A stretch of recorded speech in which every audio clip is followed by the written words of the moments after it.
안녕하십니까 선생님. 오늘부터는 이제 바이브 코딩에 대해서 기초부터 차근차근 한번 말씀을 드려보려고 합니다. 제가 저번에 만들어 놓았던 감독표 있지요. 이 감독표를 만들고 나서 저는 이제 실제로 감독 시간표를 짤 때 3시간 걸리던 엑셀 파일로 3시간 걸리던 일이 이제는 거의 한 3분에서 5분 정도로 줄어들게 되었습니다. 이렇게 선생님의 업무를 엄청나게 줄여줄 수 있는 것이 바이브 코딩이라는 거고, 그거에 대해서 오늘부터 조금 말씀을 드리려고 합니다. 저도 처음에는 이 바이브 코딩이라는 것에 대해서 잘 몰랐었는데 이 오픈클로우라는 게 등장하고 나서부터 좀 관심을 가지기 시작했습니다. 코딩을 몰라도 이제 말로 설명할 수 있고 내가 생각하는 대로 입력하면 그걸 파일로 만들어주는 개념이라고 해서 굉장히 신선했던, 가장 먼저 제가 말씀드리고 싶은 건 바이브 코딩 하면서 중요한 건 이거인 겁니다. 일단은 그 코딩 에이전트한테 내가 원하는 것을 정확하게 빠짐없이 전달해야 된다라는 겁니다.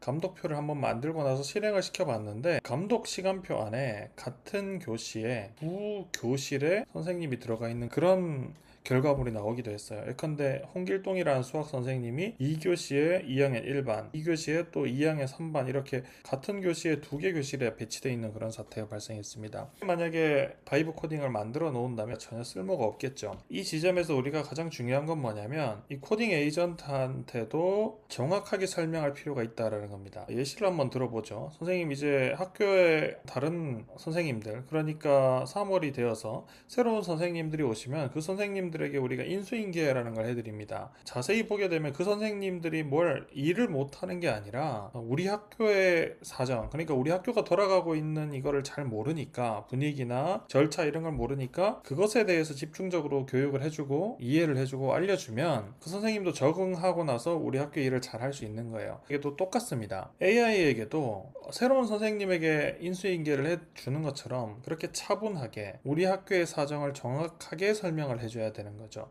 내가 원하는 것을 단계별로 구체적으로 설명을 해줘야 됩니다. 많은 선생님들이 AI를 활용하면서 놓치는 부분이 하나가, AI는 똑똑하니까 이걸 다 알아들을 거야 라고 생각하고 대충 프롬프트를 쓰는 게 있어요. 그렇게 하다 보면 이제 결과물도 대충 나오게 됩니다. 그 부분을 사람에게 인수인계 하듯 선생님에게 인수인계 하듯이 AI에게도 설명을 잘해줄 필요가 있다라는 거죠. 그리고 두 번째로 중요한 거는, 그러니까 완성했다라고 이야기를 할 때 그걸 그대로 활용하면 안 된다라는 겁니다.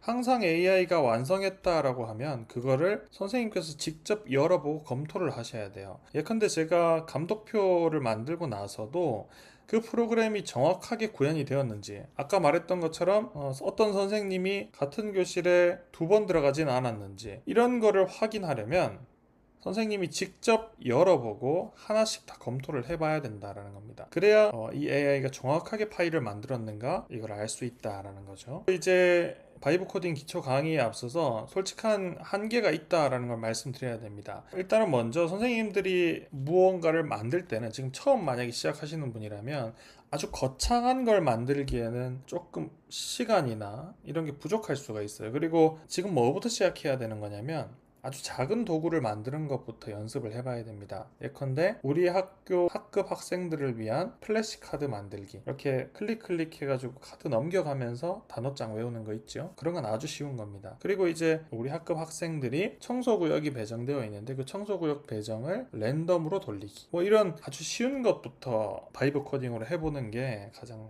중요하다라는 걸 말씀드리고 싶어요. 생각을 해보면 이제 선생님들이 업무를 처리하면서 적용하고 싶은 것들이 많죠. 근데 아직 이 바이브 코딩이 할 수 있는 것도 많긴 하지만 할 수 없는 게 더 많다라는 걸 먼저 인지를 하고, 이런 것도 못해, AI 별거 아니네 라고 생각하는 게 아니라, 이런 작은 것들을 조금 먼저 자동화 시켜서 혹은 AI를 통해서 편하게 처리함으로써 내 시간을 확보하고, 이렇게 확보된 시간을 바탕으로 좀 더 심화된 프로그램을 만들어 가는 것, 혹은 그 남는 시간을 학생들한테 투자할 수 있는 그런 방향으로 A에 접근해야겠다라고 저는 말씀을 드리고 싶습니다.